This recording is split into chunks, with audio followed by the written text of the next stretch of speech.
Good morning, everyone. It is Grant Robbins coming at you from the garage. Today, we're talking a little bit about sureties, and maybe for the next couple of days, we're going to talk a little bit about different types of sureties on construction projects and bonds and things like that.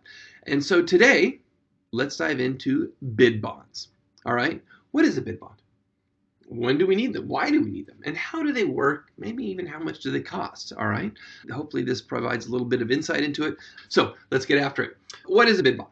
A bid bond is basically a guarantee provided to a owner or a general contractor from a surety company, bonding company, that a subcontractor or the bidder who provides that number to someone will not back out or default on that in any way, shape, or form. And it provides that surety to the owner or the GC. It protects them if someone were to just kind of go sideways and bail on a project after they were awarded a contract. All right. But why is that important? Like, so what, right? Well, it's a big deal.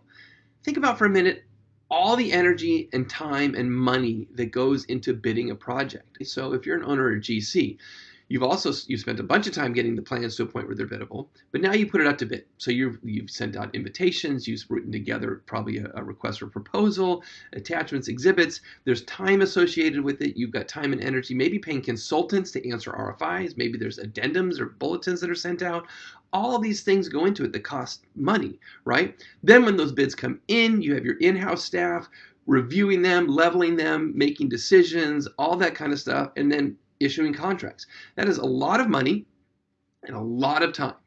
And I think everyone agrees time and money are the two important things in construction. So, what does a bid bond do to help provide guarantees to this? Well, here's how.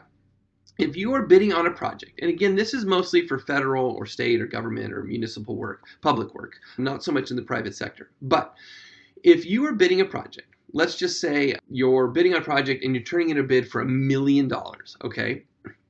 And you have to provide a bid bond. You're going to have to go to your bonding agent and get a bid bond that will be for a value of 10% of your bid. And that's a little bit crazy because if you're assembling a bid, you might not know the final price that you're turning in until the very last minute. So you're going to have to pretty good relationship with your bonding agent, call them last minute, get that bid bond. You turn that bid bond in. That cost of that is usually your bonding rate. Maybe it's 1%, something like that you turn it in. So that costs you money to turn that in. And then that's there.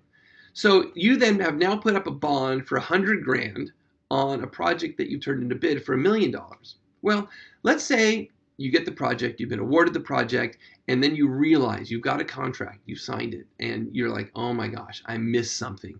There's no way I can do this project and honor that price. My company's going to go under, or whatever it might be, too much of a financial hardship. And you back out.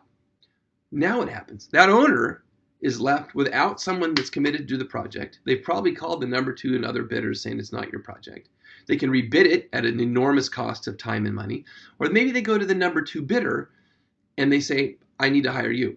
The bid bond will cover those costs. They can put a claim on the bond to recuperate costs associated with rebidding, or if they need to go to that number two bidder, maybe the number two bidders was $1.25 million, okay? They can get $25,000 out of the bid bond to recuperate those costs because it shouldn't be a financial impact to their project because you told them it would be. And so that is kind of the important nuances to the whole thing. Again, the Miller Act specifies that they're required on all federal projects and they cost 20% of your bid price. Most other public works projects are 10% of the bid value.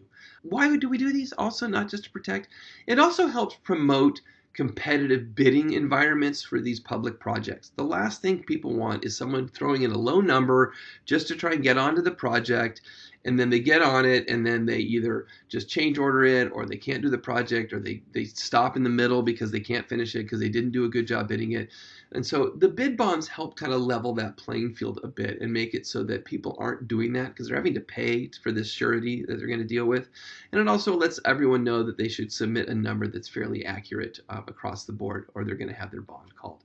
So hopefully that provides a little insight into bid bonds. Again, we're going to be talking a little bit more surety the rest of this week. I hope to catch up with you next time. Take care.